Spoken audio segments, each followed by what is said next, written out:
Hello friends, नमस्कार। I am C Ved and welcome you on my YouTube channel. जैसा कि आप थंबनेल से देख पा रहे हैं, आज हम फाइल करेंगे ITR 2 को। ITR 2 जो फाइल की जाती है, यदि आपको कोई कैपिटल गेन होता है किसी भी तरीके का, तो उस केस में ITR 2 फाइल की जाती है। तो कैपिटल गेन का होना ज़रूरी है। अगर कैपिटल गेन होता है तो आप ITR 2 फाइल करेंगे। इसके अलावा आपकी कोई सैलरी इनकम हो सकती है, पेंशन से कोई इनकम हो सकती है, हाउस प्रॉपर्टी कोई इनकम हो सकती है, या अदर सोर्सेज की कोई इनकम हो सकती है, बट कैपिटल गेन का होना मस्ट है। तो देखिए, आज मैं आपको बताता हूँ कि किस तरीके से हम ITR 2 को फाइल कर सकते हैं। तो ITR 2 को फाइल करने के लिए सबसे पहले चलिए मैं आपको गूगल क्रोम के अंदर ले आता हूँ। जैसे ही आप गूगल क्रोम के अंदर आएंगे तो आपको ITR फाइलिंग टाइप कर देना है, और जैसे ही आप ITR फाइलिंग टाइप करेंगे और इसको एंटर करेंगे तो देखिए आपको कुछ इस तरीके से नज़र आ जाएगा, इनकम टैक्स डिपार्टमेंट होम। तो आप इस इनकम टैक्स डिपार्टमेंट होम के ऊपर क्लिक कर दीजिए।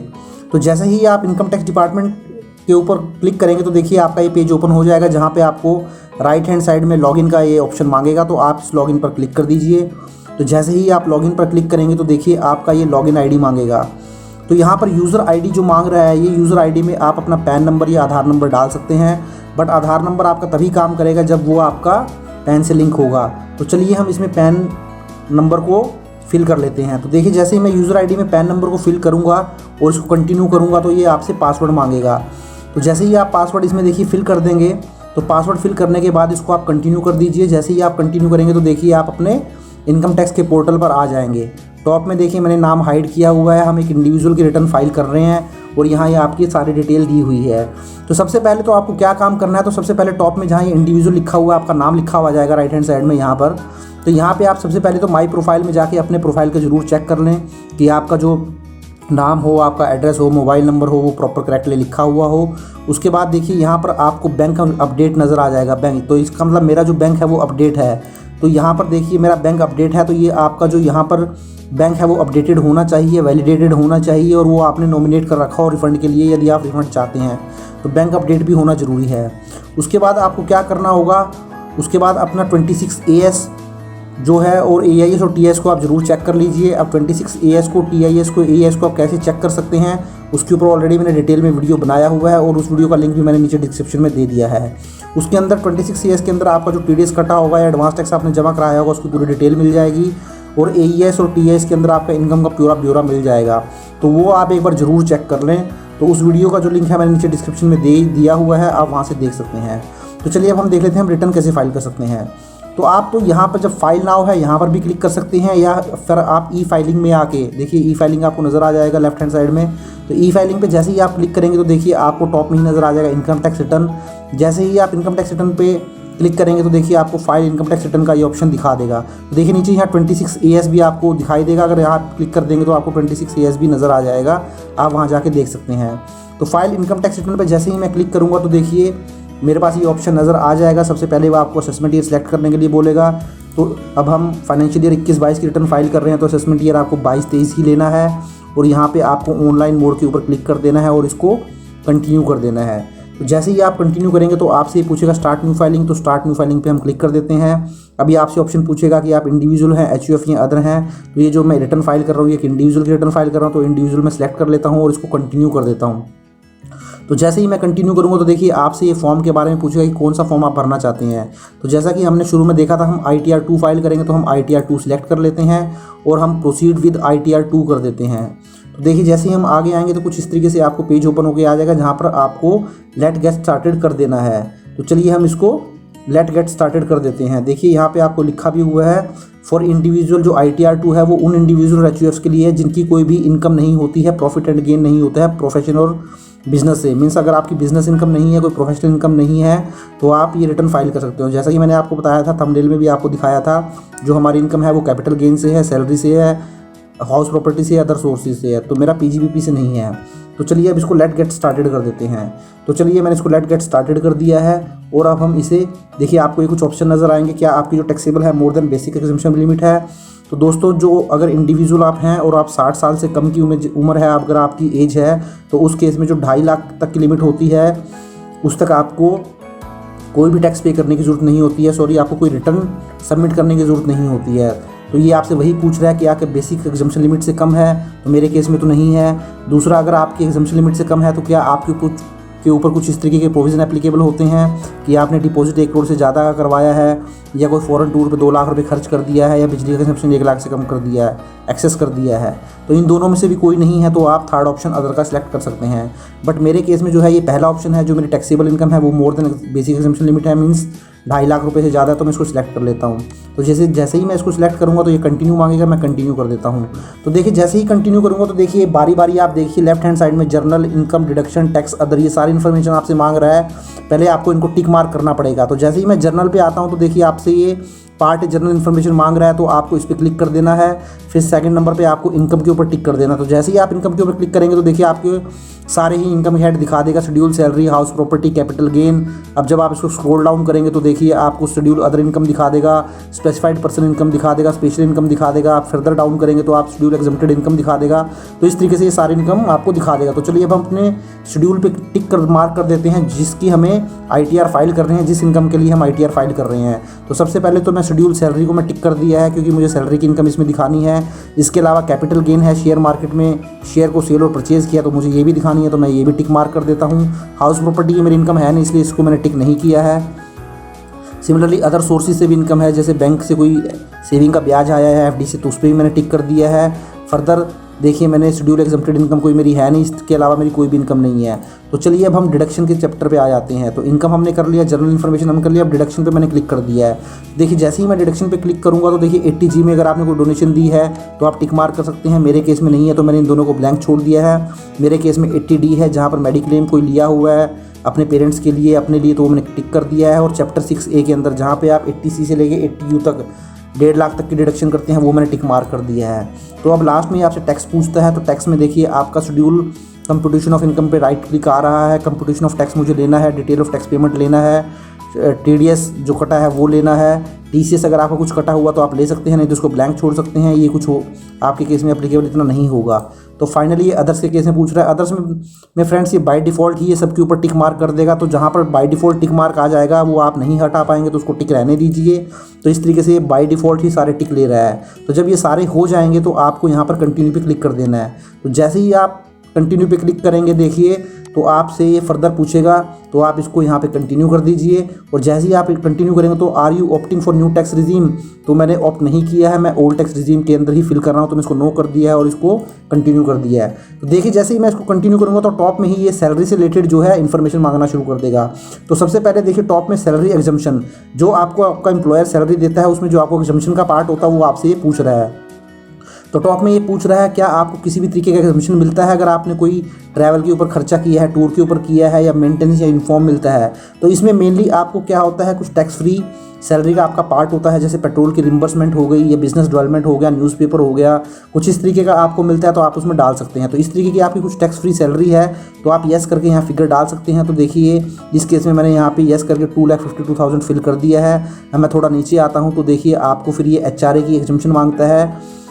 Are you eligible to claim exemption respect of HRA, तो एग्जम्पशन के केस में आप येस कर सकते हैं और इसको 2,05,039 मैंने यहाँ फिल कर दिया है। ये आपकी जो इन्फॉर्मेशन है ऑटोमेटिकली फॉर्म 16 से भी उठा लेगा। अगर नहीं उठाई हुई है तो आप येस करके यहाँ इन्फॉर्मेशन फिल कर सकते हैं। तो नीचे देखिए लीव ट्रैवल अलाउंस है तो आप येस कर दीजिए, अगर नहीं है तो इस तरीके से आप ये सारी इन्फॉर्मेशन फिल कर दीजिए और इसको कंटिन्यू कर दीजिए। तो जैसे ही आप इसको कंटिन्यू करेंगे आप देखिए आपसे डिडक्शन मांगेगा, क्या आपने किसी भी तरीके की इन्वेस्टमेंट की है। तो सबसे पहले 80C के अंदर जो आप इन्वेस्टमेंट करते हैं लाइफ इंश्योरेंस प्रीमियम की, या कोई प्रोविडेंट फंड में, या पब्लिक प्रोविडेंट फंड में, या टैक्स सेवर FD आपने ली हुई है, कुछ इस तरीके से 80C की इन्वेस्टमेंट है तो आप इसमें फिगर फिल कर सकते हैं, या ऑटोमेटिकली ये आपने जो HR में सबमिट की होगी वहाँ से ये उठा लेगा। अगर नहीं उठाता है तो आप इसको येस करके फिगर डाल सकते हैं। अब यहाँ इस केस में ये बाय डिफ़ॉल्ट ही फॉर्म 16 से ये फिगर उठा रहा है तो इसलिए ऑटोमेटिकली फिगर आ रही है। तो नीचे देखिए 80CCD, अब 80D में अगर आपने कोई मेडिकल इंश्योरेंस प्रीमियम लिया हुआ है अपने लिए या अपने पेरेंट्स के लिए तो आप इसको येस कर दीजिए। तो जैसे ही आप येस करेंगे तो देखिए आपको ये फिल करने के लिए बोलेगा, बट ये अभी नहीं बोलेगा, ये फर्दर आगे हम देखेंगे तब आपसे ये इन्फॉर्मेशन फिल करवाएगा। इसी तरीके से 80 को एजुकेशन लोन लिया हुआ है तो येस कर दीजिए, अदरवाइज़ नो कर दीजिए। अब आप नीचे चले जाइए, देखिए 80G के अंदर ये मांग रहा है तो आप नो कर दीजिए इसको। अब देखिए यहाँ पर आपसे इंटरेस्ट ऑन सेविंग बैंक के अंदर 80TT के अंदर अगर आपको कोई इंटरेस्ट है तो आप इसको येस कर सकते हैं, क्योंकि अगर आपका इंटरेस्ट पूरे साल में 10,000 रुपये से ज़्यादा नहीं है तो आपकी उसको डिडक्शन मिल जाएगी। तो आप अगर 10,000 से ज़्यादा का नहीं है तो उसको येस कर दीजिए। फर्दर ये आगे आपसे इन्फॉर्मेशन मांगेगा। तो अब हम इसे कंटिन्यू कर देते हैं। तो देखिए जैसे ही मैंने इसको कंटिन्यू किया तो आपकी शेड्यूल समरी निकल के आ गई, जहाँ पे आपका जनरल इन्फॉर्मेशन आ गई, सैलरी आ गई, हाउस प्रॉपर्टी आ गई, कैपिटल गेन आ गया। तो अब बारी बारी से हम इसको फिल करेंगे। तो सबसे पहले हम पार्ट ए जनरल इन्फॉर्मेशन को क्लिक कर देते हैं, क्योंकि हमें ये फिल करना है। तो इस पर मैं क्लिक कर देता हूँ। तो देखिए जैसे ही मैं इस पर क्लिक करूँगा तो ये आपकी जनरल इन्फॉर्मेशन दिखा देगा। आपका नाम क्या है, लास्ट नेम क्या है, पैन नंबर क्या है, डेट ऑफ बर्थ क्या है, आधार नंबर क्या है। आप जो स्क्रॉल डाउन कर दीजिए, स्क्रॉल डाउन में आपका एड्रेस आ जाएगा, मोबाइल नंबर आ जाएगा, मेल आईडी आ जाएगी। फिर देखिए यहाँ आपसे फाइलिंग स्टेटस पूछेगा। तो फाइलिंग स्टेटस में बाय डिफ़ॉल्ट ही ये 139(1) ले लेगा। अगर नहीं ले रहा होगा तो आप 139(1) पे क्लिक कर दीजिए, क्योंकि आप 31 जुलाई से पहले रिटर्न फाइल कर रहे हैं। तो जैसे ही आप इसको स्क्रॉल डाउन करेंगे तो देखिए अब आपसे ये पूछ रहा है कि आप new tax regime 115 BAC select कर रहे हैं। मैंने इस पर नो कर दिया है। अगर आप न्यू टैक्स रिजीम नहीं सिलेक्ट कर रहे हैं तो इसको नो कर दीजिए, और बाकी इनमें कुछ नहीं करना है, आप स्क्रॉल डाउन कर दीजिए। तो जैसे ही आप स्क्रॉल डाउन करेंगे तो देखिए आप यहाँ आपसे वो रेजिडेंशियल स्टेटस इन इंडिया पूछेगा।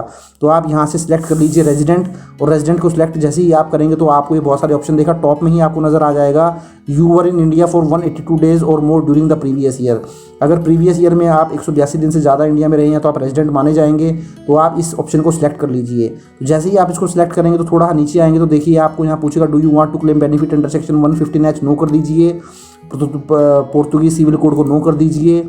अगर आप किसी रिप्रेजेंटेटिव एसएससी हैं तो इसको नो कर दीजिए। अगर आपकी किसी कंपनी में डायरेक्टरशिप नहीं है इस साल में तो आप नो कर दीजिए। इक्विटी शेयर नहीं है, नो कर दीजिए। तो फर्दर आप देखिए जब नीचे आएंगे तो आप नीचे आ जाइए तो आपसे बैंक डिटेल मांगेगा। यहाँ बैंक आपका वैलिडेटेड होना चाहिए और नॉमिनेटेड फॉर रिफंड होना चाहिए। तो फर्दर स्क्रॉल डाउन करेंगे तो आप इसको कंफर्म कर दीजिए। तो देखिए जो मेरी पार्ट ए जनरल इन्फॉर्मेशन है वो कंफर्म हो चुकी है, ग्रीन कलर का टिका आ चुका है और कंफर्म लिखा हुआ आ चुका है। तो अब हम शेड्यूल सैलरी को फिल करेंगे।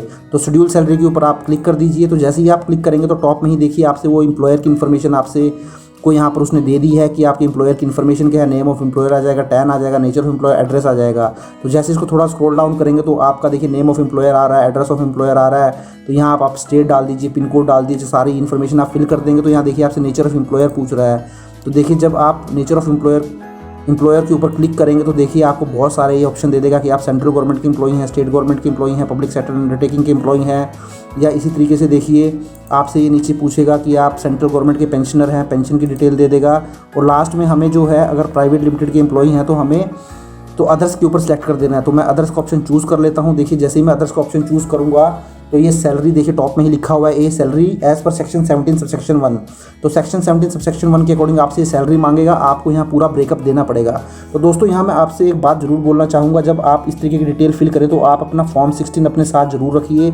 अपनी सैलरी स्लिप या अपना जो अपॉइंटमेंट लेटर है उसमें जरूर रखिए, क्योंकि यहाँ पर आपको अपनी पूरी ही सैलरी का ब्रेकअप देना पड़ेगा, जहाँ पर आपको अपना जो सैलरी स्ट्रक्चर है उसको यहाँ पर बाइफरकेट करना पड़ेगा। तो देखिए यहाँ पर नेचर ऑफ सैलरी पूछ रहा है और यहाँ पे ऐड अनदर के ऑप्शन दे रहा है। तो मैं यहाँ पे 3 या 4 कॉलम ऐड कर लेता हूँ। तो देखिए 3-4 कॉलम मैंने ऐड कर लिए हैं।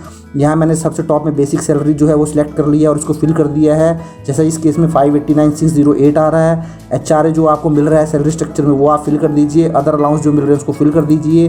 थोड़ा नीचे आएंगे तो नेचर ऑफ सैलरी में अदर्स करके, अब अदर्स में आपका रिम्बर्समेंट पार्ट आपको मिल रहा होगा। जैसे इस केस में 2,52,000 का रिम्बर्समेंट पार्ट मिल रहा है, जिसमें पेट्रोल रिम्बर्समेंट है, न्यूज़पेपर है, बिजनेस डेवलपमेंट है। ये जो पार्ट होता है ये टैक्स फ्री पार्ट होता है जो कंपनी आपको प्रोवाइड करती है, तो वो भी फिल कर दिया है। तो देखिए आपको फॉर्म 16 और अपना सैलरी स्लिप या फिर आप अपना अपॉइंटमेंट लेटर साथ रखें, क्योंकि आपको अपनी जो सैलरी है उसका पूरा ब्रेकअप देना पड़ेगा। तो जब आप इसको ब्रेकअप को दे देंगे तो थोड़ा नीचे स्क्रॉल डाउन करेंगे तो देखिए आपको सेक्शन 17 सबसेक्शन 2 के अंदर ये डिटेल मांगेगा। अगर इस तरह की कुछ डिटेल है, आपको कुछ पर्क्स मिलते हैं कंपनी से, तो आप इसको फिल कर सकते हैं या ऐड अनदर कॉलम करके। तो इस केस में कुछ नहीं है, हम इसको छोड़ देते हैं। तो नीचे देखिए ये profit in lieu of salary section 17 subsection 3 कुछ है तो आप फिल कर दीजिए, नहीं है तो इसको स्क्रॉल डाउन कर दीजिए। तो देखिए जो आपकी ग्रॉस सैलरी इसने दिखा दी है वो 13,57,800 रुपये दिखा दी है। अब आप इसको सेव कर दीजिए। तो देखिए जैसे ही आप इसको सेव करेंगे तो देखिए टॉप में ही आपका एम्प्लॉयर 1 की पूरी डिटेल आ गई, जिसमें नेम ऑफ एम्प्लॉयर आ गया, एड्रेस आ गया, टैन आ गया, और आपकी जो सैलरी का स्ट्रक्चर है वो देखिए पूरा यहाँ पे 13,57,800 का पूरा ब्रेकअप आपको नज़र आ गया है। तो आप इसको थोड़ा सा स्क्रॉल डाउन करेंगे, नीचे आएंगे तो देखिए आपकी ग्रॉस सैलरी आ गई है। Total gross salary from all employer, अगर आपने एक साल में एक से ज़्यादा एम्प्लॉयर से काम किया होगा तो यहाँ सारे ही एम्प्लॉयर की वो इन्फॉर्मेशन आपको दिखा देगा। तो इसको स्क्रॉल डाउन कर लेते हैं। तो जैसे ही स्क्रॉल डाउन करेंगे तो देखिए यहाँ पर इसने आपको अलाउंसेस भी दिखा दिए हैं, जो आपको सैलरी के अंदर आपको अलाउंसेस मिले थे 4,57,039। तो चलिए इसका ब्रेकअप हम देख लेते हैं क्या है।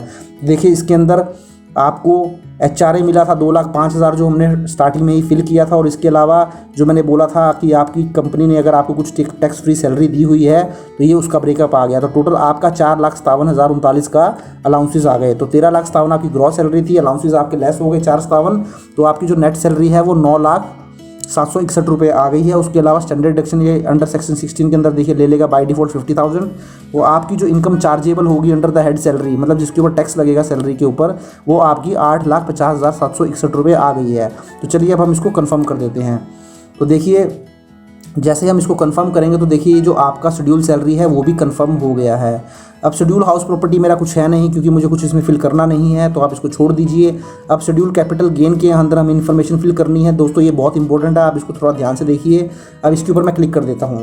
तो देखिए जैसे ही मैं इस पर क्लिक करूँगा तो आपको यहाँ बहुत सारे ऑप्शन नज़र आ जाएंगे। तो इस मेरे केस में जो कैपिटल गेन है वो शॉर्ट टर्म कैपिटल गेन है और लॉन्ग टर्म कैपिटल गेन है इक्विटी शेयर या म्यूचुअल फंड से। तो देखिए ये सबसे लैंड और बिल्डिंग के बाद ये ऑप्शन आपको नज़र आ जाएगा, इक्विटी शेयर और unit oriented mutual fund unit of trust under section 111A। तो 111A के अंदर शॉर्ट टर्म कैपिटल गेन आता है अगर आपने इक्विटी शेयर सेल किए हो या म्यूचुअल फंड सेल किए हो तो। और नीचे जो है इक्विटी शेयर आता है सेक्शन 112A के अंदर। देखिए ये लॉन्ग टर्म कैपिटल गेन होता है अगर आपके पास शेयर से होते हैं या म्यूचुअल फंड्स होते हैं। तो चलिए इन दोनों ऑप्शन को हम सिलेक्ट कर लेते हैं। तो देखिए जैसे ही हम दोनों ऑप्शन को सिलेक्ट करेंगे तो आपसे ये कंटिन्यू मांगेगा, तो आप कंटिन्यू कर दीजिए। तो देखिए यहाँ पर आपसे ये दोनों ही सेक्शंस के अंदर डिटेल मांगेगा। तो सबसे पहले ये सेक्शन 111 के अंदर जहाँ शॉर्ट टर्म कैपिटल गेन है हम उसकी डिटेल फिल कर देते हैं। तो आप इस ऑप्शन के ऊपर क्लिक कर दीजिए। जैसे ही आप इस पर क्लिक करेंगे तो देखिए ऐड डिटेल का आपको ऑप्शन देगा, तो आप ऐड डिटेल कर दीजिए। तो जैसे ही आप ऐड डिटेल करेंगे देखिए यहाँ पे आपको सेक्शन 111 लिखा हुआ है, आप इस पर टिक कर दीजिए चेक बॉक्स को। तो जैसे ही टिक करेंगे तो देखिए आपसे यहाँ पर इन्फॉर्मेशन मांगेगा। वैसे तो दोस्तों क्या होता है कि आपको शेयर वाइज डिटेल देनी होती है, बट जब आप ऑनलाइन रिटर्न फाइल करते हैं तो वो आपसे टोटल ही मांग लेता है। तो इसके लिए आपको एक अपनी वर्किंग ज़रूर तैयार रखनी पड़ेगी, जहाँ पे आप डील करते हैं, जिस भी ब्रोकर के साथ आप काम करते हैं वो ब्रोकर से आप अपनी स्टेटमेंट मांग लीजिए पूरे साल की, वो आपको दे देगा, जिसको हम प्रॉफिट एंड लॉस अकाउंट भी बोल सकते हैं या शेयर स्टेटमेंट भी बोल सकते हैं। तो इस तरीके से आपको पूरी डिटेल दे देगा जहाँ पे आपकी पूरी ही शेयर मार्केट में जो भी आपने सेल परचेज़ किया है या आपने लॉस कमाया है या प्रॉफिट कमाया है उसका पूरा ब्रेकअप होगा। तो वो एक्सेल आप अपने पास ज़रूर रखिए क्योंकि जब भी आप रिटर्न फाइल करेंगे तो वो आपको काम आने वाला है। तो अगर मैं इस केस में बात करूं तो यहाँ एक मैंने एक्सेल ऑलरेडी मेंटेन किया हुआ है, तो वहाँ मुझे मालूम है कि जो मैंने शेयर शॉर्ट टर्म में सेल किए हैं उसकी वैल्यू क्या है, सेल वैल्यू क्या है और परचेज़ वैल्यू क्या है। तो देखिए उसके हिसाब से मैं चलिए सारा ही फिल कर देता हूँ। तो देखिए फुल वैल्यू ऑफ कंसिडरेशन जो शेयर सेल किए थे वो 12,79,491 के शेयर सेल किए थे और उनकी जो कॉस्ट ऑफ इक्विजिशन थी वो 13,739 रुपये थी। अब देखिए यहाँ cost of acquisition without indexation, जो शॉर्ट टर्म कैपिटल गेन होता है या शॉर्ट टर्म कैपिटल गेन हम जब कैलकुलेट करते हैं तो उसमें आपको इंडेक्सेशन का बेनिफिट नहीं मिलता है, इसलिए यहाँ पर विदाउट इंडेक्सेशन ही आ रहा है। तो देखिए 12,80,000 के करीब शेयर सेल किए और जो इनकी परचेज वैल्यू थी वो 13 लाख थी। दोस्तों ये जो आपको वैल्यू मिलेगी जैसे कि मैंने आपको बताया वो आपको एक्सेल की शीट से मिल जाएगी, वहाँ पे आप टोटल करके यहाँ पे फिगर फिल कर सकते हैं। तो इस केस में देखिए इसको शॉर्ट टर्म कैपिटल लॉस हो रहा है 21,000 का। हम इसको थोड़ा स्क्रॉल डाउन कर लेते हैं तो देखिए 21,000 का यहाँ लॉस है, हम इसको ऐड कर देते हैं। तो जैसे ही मैंने ऐड किया तो देखिए आपका शॉर्ट टर्म कैपिटल लॉस 21,000 का नज़र आ जाएगा। इसी तरीके से आप अब देखिए सेकंड ऑप्शन जो है सेक्शन 112 आपको ये नज़र आ रहा है ए, ये लॉन्ग टर्म कैपिटल गेन के लिए होता है, इस पर क्लिक कर दीजिए। अब इसमें भी ऐड डिटेल कर दीजिए। तो जैसे ही इसमें ऐड डिटेल करेंगे तो देखिए आपको ये इस तरीके से कुछ दिखा देगा। तो आपको जो ये नज़र आ रहा है ब्लू कलर से व्यू शेड्यूल 112A, आप इस पर क्लिक कर दीजिए। तो जैसे ही आप इस पर क्लिक करेंगे तो देखिए दोस्तों आपको यहाँ पर ये डाउनलोड CSV टेम्पलेट या अपलोड CSV, आपके पास अगर बहुत लंबी चौड़ी लिस्ट है, आप बहुत ज़्यादा शेयर में ट्रेडिंग करते हैं तो उस फाइल को आप यहाँ डायरेक्टली अपलोड कर सकते हैं और इसको कंफर्म कर सकते हैं। बट इसका एक दूसरा ऑप्शन भी है। दूसरा ऑप्शन क्या है देखिए हम देख लेते हैं। आप ऐड शेड्यूल कर दीजिए, ऐड डिटेल कर दीजिए, सॉरी। जैसे ही आप ऐड डिटेल करेंगे तो टॉप में ही आपको नज़र आ जाएगा शेयर ऑब्लिक यूनिट रिक्वायर्ड। तो जैसे ही आप इस पर सिलेक्ट पे ऑप्शन क्लिक करेंगे तो देखिए आपको दो ऑप्शन नज़र आ जाएंगे। अगर आपने ऑन और बिफोर 31 जनवरी 2018 से शेयर पहले परचेज़ किए होंगे और अब आप सेल कर रहे हैं तो उस केस में आपको शेयर 1 to 1 शेयर आपको डिटेल देनी पड़ेगी। जैसे शेयर का ISIN कोड क्या था, नंबर ऑफ़ शेयर कितने थे, नेम क्या था, शेयर का सेल प्राइस। तो आपको हर एक इंडिविजुअल शेयर की यहाँ पे आपको डिटेल फिल करनी पड़ेगी। बट यदि अगर आपके जो शेयर हैं वो आपके 31 जनवरी 2018 के बाद आपने परचेज़ किए हैं, तो उस केस में आप यहाँ पर देखिए इस तरीके की कोई भी इन्फॉर्मेशन देने की ज़रूरत नहीं है। आप कंसोलिडेटेड इन्फॉर्मेशन यहाँ दे सकते हैं। यहाँ पर भी वही फॉर्मूला काम करेगा। आपने एक्सेल मेंटेन कर रखी होगी, जो भी शेयर आपने सेल किए हैं उनका टोटल कर लीजिए और जो शेयर वो परचेज़ किए थे उनका टोटल कर लीजिए। देखिए मैं आपको दिखा देता हूँ। तो देखिए यहाँ पर भी जो शेयर परचेज़ किए थे वो 9,412 रुपये के शेयर परचेज़ किए थे और जो इनको सेल किया है वो 3,270 रुपये में सेल किया है। तो यहाँ पर भी सारे शेयर का टोटल करके यहाँ पे भी एक फिगर हमने फिल कर दी है। तो चलिए इसको भी ऐड कर देते हैं। तो जैसे ही इसको ऐड करेंगे देखिए अब ये आपसे कन्फर्मेशन के लिए मांगेगा, तो आप इसको कन्फर्म कर दीजिए। तो जैसे ही कन्फर्म करेंगे तो देखिए आपकी जो कैपिटल गेन है 112 में और शेड्यूल कैपिटल लेंगे दोनों ही कन्फर्म हो चुके हैं। अब थोड़ा स्क्रॉल डाउन कर लेते हैं। तो जैसे ही नीचे आप स्क्रॉल डाउन करेंगे देखिए अगर आपका schedule income from other sources दिखा रहा है, अगर आपका कुछ है तो आप इस पर क्लिक कर दीजिए। तो देखिए मेरे केस में ये दिखा रहा है कि ग्रॉस डिविडेंड है और इंटरेस्ट और ग्रॉस है। तो ये बाय डिफ़ॉल्ट ही जो है ये भी आपका जो AIS है एनुअल इन्फॉर्मेशन स्टेटमेंट है वहाँ से उठा रहा है। 1,090 का डिविडेंड मिला है आपको इस साल में, तो वो इसने बाय डिफ़ॉल्ट ले लिया है। आपको जो सेविंग बैंक का ब्याज मिला है वो 8,988 है, ये भी उसने ले लिया है। मैंने फिल नहीं किया है, ये भी उसने ऑटोमेटिकली ही AIS और TIS से ले लिया है। तो चलिए अब इसको स्क्रॉल डाउन कर लेते हैं। तो देखिए दोनों को मिला के ही जो इनकम फ्रॉम अदर सोर्सेज से टोटल इनकम आ गई है वो 10,078 आ गई है। आप इसको स्क्रॉल डाउन कर दीजिए और इसको भी आप कंफर्म कर दीजिए। तो जैसे ही कंफर्म करेंगे देखिए आपकी ये वाली इन्फॉर्मेशन भी कंफर्म हो चुकी है। तो अब ये आपका कुछ इस तरीके से है नहीं, आप नीचे स्क्रॉल डाउन कर लीजिए।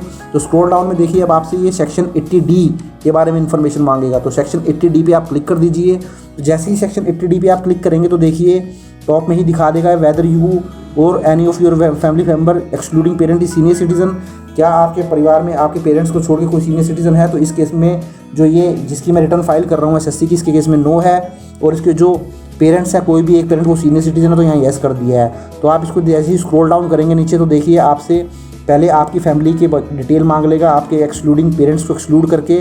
तो अगर आपने कोई इंश्योरेंस उनका ले रखा है अपने लिए ले रखा है या अपने बच्चों के लिए ले रखा है कोई हेल्थ इंश्योरेंस, तो आप यहाँ पे उसकी फिगर डाल सकते हैं। तो इस केस में इस तरीके का कुछ नहीं है, तो हम इसको स्क्रॉल डाउन कर देते हैं।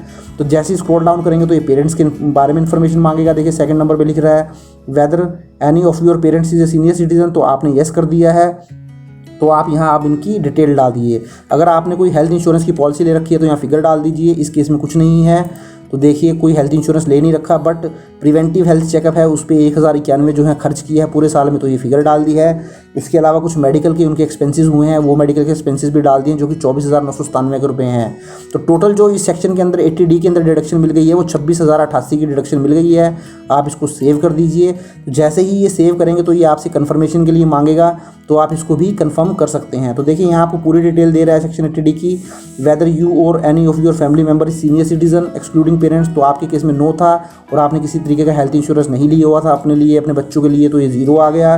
पेरेंट्स के केस में 26,000 जो है वो इसने ले लिया है। तो आप इसको कंफर्म कर दीजिए। तो जैसे ही आपको कंफर्म करेंगे तो देखिए 80D भी आपका कंफर्म हो चुका है। अब शेड्यूल 6A आ गया जहाँ 80C से लेके 80U तक 1.5 लाख तक के आप डिडक्शन क्लेम करते हैं, तो आप वो ले सकते हैं। तो आप इसको ले लीजिए। तो चैप्टर 6A में देखिए आपकी 80C के अंदर बाय डिफ़ॉल्ट वो 1,51,098 की ये इन्फॉर्मेशन ले रहा है। 1,51,098 ये ऑटोमेटिकली ही ले रहा है क्योंकि ये फॉर्म 16 से ले रहा है। ये स्टार्टिंग में ही आपने देखा होगा जब हमने अपनी रिटर्न फाइलिंग शुरू करी थी, वहाँ पे ये सैलरी की डिडक्शन मांग रहा था, तो वहाँ से इसने फिल कर लिया है। अगर आप इसके अलावा कुछ फिल करना चाहते हैं तो एडिट के बटन पर क्लिक करके इसको चेंज कर सकते हैं। तो देखिए नीचे 80D की डिडक्शन दिखा रहा है 26,088 जो कि हमने अभी लास्ट पेज पर देखी थी। तो आप इसको स्क्रॉल डाउन कर दीजिए। तो स्क्रॉल डाउन करने के बाद आप देखेंगे कि आपको एक डिडक्शन और मिल रही है 8,988 की। ये डिडक्शन क्या है, चलिए ये भी देख लेते हैं। ये डिडक्शन है दोस्तों 80 TTA के अंदर। जैसा कि मैंने आपको बताया था, अगर आपका सेविंग बैंक से कुछ इंटरेस्ट आता है और वो 10,000 से ज़्यादा नहीं है तो वो पूरा आपको माफ़ हो जाता है। सेक्शन 80 TT के अंदर आपको डिडक्शन मिल जाती है।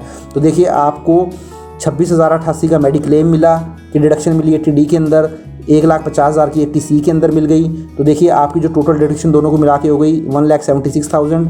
उसके अलावा 8,988 की आपको 80 TT के अंदर मिल गई। तो आपकी जो टोटल डिडक्शन हो गई वो 1,85,076 हो गई। तो अब आप इसको कंफर्म कर दीजिए। तो देखिए आप जैसे ही कंफर्म करेंगे तो आपकी शेड्यूल 6A की इन्फॉर्मेशन भी कंफर्म हो गई है। तो अब आप इसको थोड़ा सा स्क्रॉल डाउन करेंगे तो देखिए आपको यहाँ पार्ट B TI नज़र आ जाएगा। मीन्स आपकी जो टोटल इनकम है वो आपकी कंप्यूटेशन यहाँ पे कर देगा। तो देखिए आपने कि जो टोटल इनकम है जिसके ऊपर ये टैक्स लगाएगा उसकी पूरी डिटेल दे दी है। सैलरी जो थी आपकी वो 8,50,000 रुपये थी। इनकम फ्रॉम हाउस प्रॉपर्टी आपकी कुछ थी नहीं, कैपिटल गेन कुछ है नहीं आपके केस में, जो कैपिटल लॉस है जैसे कि मैंने आपको बताया था, तो इसलिए यहाँ पे 0 ले लिया। इनकम फ्रॉम अदर सोर्सेज 10,078 है, तो आपकी जो टोटल हेड को मिला के इनकम आई वो 8,60,839 आ गई। तो आप इसको थोड़ा स्क्रॉल डाउन कर लें तो उसमें से देखिए आपको चैप्टर 6A के अंदर 80C से लेके 80U तक जो डिडक्शन मिली आपको वो 1,85,076 की डिडक्शन मिल गई। तो जो टोटल इनकम आ गई जिस पे आपका टैक्स कैलकुलेट होगा वो 6,75,763 आ गई। तो आप इसको स्क्रॉल डाउन कर लीजिए। जैसे ही आप इसको स्क्रॉल डाउन करेंगे तो देखिए जो losses of current year to be carry forward, दोस्तों ये वो लॉस है जो शेयर मार्केट में जो लॉन्ग टर्म कैपिटल लॉस और शॉर्ट टर्म कैपिटल लॉस है, ये वो वाला लॉस है। ये कह रहा है कि ये जो आपके लॉसेस है ये करंट ईयर में एडजस्ट नहीं होंगे, इसको कैरी फॉरवर्ड कर दिया जाएगा। तो ये अगले सालों में अगर कुछ कैपिटल गेन होगा तो उससे ये एडजस्ट हो जाएगा, बट इस साल इसका कोई बेनिफिट नहीं मिलेगा क्योंकि ये स्पेशल रेट वाली इनकम है। तो आपकी जो इनकम आ गई फाइनली वो 6,75,763 आ गई जिसके ऊपर टैक्स कैलकुलेट होगा। तो आप इसको कंफर्म कर दीजिए। तो जैसे ही कंफर्म करेंगे तो देखिए ये भी आपका कंफर्म आ गया। लास्ट में ये देखिए पूछ रहा है part B TTI computation of tax on total income. अब जो आपने ऊपर इनकम निकाली थी ये 6,75,763, अब ये इसके ऊपर आप का टैक्स कंप्यूट करेगा। तो चलिए इस पर क्लिक कर देते हैं। तो देखिए जो मेरी इनकम थी उसके ऊपर इसने टैक्स कंप्यूट कर दिया है और जो टैक्स निकल के आया है वो 47,653 आया है। तो जैसे ही आप नीचे देखेंगे तो इसके ऊपर 4% एजुकेशन सेस भी लग गया, हेल्थ एंड एजुकेशन सेस, तो 1,906 रुपये का। तो देखिए 47,653 का आपका टैक्स बना और 1,906 आपका एजुकेशन सेस लगा। तो आपकी जो ग्रॉस टैक्स लायबिलिटी आ गई वो 49,559 आ गई। तो देखिए आप इसको नीचे आ जाइए टोटल, और जो आपका टोटल टैक्सेस पेड था, जो आपका TDS कटा था वो भी आपका इतना ही कटा था। तो देखिए आपका किसी भी तरीके का जो टैक्स लायबिलिटी है वो नहीं निकल के आई है। अमाउंट पेबल में 0 है 16 नंबर में, और 17 नंबर में रिफंड भी 0 है क्योंकि जितना आपका TDS कटा था उतनी ही आपकी टैक्स लायबिलिटी बन रही है। तो देखिए अभी आपसे नीचे पूछ रहा है due at any time during the previous year, क्या प्रीवियस ईयर में इनमें से आप कुछ थे? तो जनरली ये नो ही होता है, तो आप इसको नो कर दीजिए। फिर भी आप इसको एक बार पढ़ जरूर लीजिए और आप प्रीव्यू रिटर्न पे क्लिक कर दीजिए। तो देखिए जैसे ही प्रीव्यू रिटर्न पे क्लिक करेंगे तो देखिए आपको ये इस पेज पे ले आएगा जहाँ पे आपसे प्लेस मांगेगा। आप इस चेक बॉक्स पे क्लिक कर देंगे, देखिए आपका यहाँ नाम आ रहा है, आपके फादर का नाम आ रहा है और आपका अकाउंट नंबर आता है। जिस चेक बॉक्स पे क्लिक कर देंगे, जैसे ही चेक बॉक्स पे क्लिक करेंगे तो देखिए आपको प्रोसीड टू प्रीव्यू बोलेगा। तो जैसे ही प्रोसीड टू प्रीव्यू बोलेगा आपको देखिए सारे ही इन्फॉर्मेशन जो आपने फिल की है साइड में आपको लेफ्ट हैंड साइड में नज़र आ जाएगा। पार्ट है जनरल शेड्यूल सैलरी, आप इसको एक बार डिटेल में जरूर चेक कर लीजिए, यहाँ से क्रॉस वेरीफाई कर लीजिए कोई इन्फॉर्मेशन आपने गलत फिल तो नहीं की है। तो देखिए जैसे ही आप इसको स्क्रॉल डाउन करते चले जाएंगे आपको सारी इन्फॉर्मेशन आ जाएगी। देखिए जैसा कि आप देख पा रहे हैं यहाँ पे आपकी बेसिक सैलरी जो हमने फिल करी थी, टोटल जो सैलरी थी 13,57,000 रुपये थी, 457 की जो डिडक्शन मिली थी। तो देखिए एक एक करके सारी इन्फॉर्मेशन आ रही है। तो नेक्स्ट आप देखिए कैपिटल गेन था, तो कैपिटल गेन में आपने 12,79,000 का आपने सेल वैल्यू दिखाई थी, 13 लाख के करीब आपकी जो थी वो परचेज कॉस्ट थी, तो आपका 21,000 का लॉस था। तो इस तरीके से ये सारी एक एक शेड्यूल आप ज़रूर चेक कर लीजिए इसको प्रोसीड टू वैलिडेशन करने से पहले, ताकि आपकी कोई गलती है तो वो यहाँ पकड़ में आ जाए। तो देखिए इस तरीके से एक एक करके सारी इन्फॉर्मेशन दिखा रहा है। लास्ट में आप आएंगे तो ये टोटल जो आपने टैक्स कंप्यूट किया था 47,653 का, प्लस उस पर 1,906 का एजुकेशन सेस लगा था, 49,559 का आपका जो टोटल था वो वैल्यू बन गई थी टैक्स की।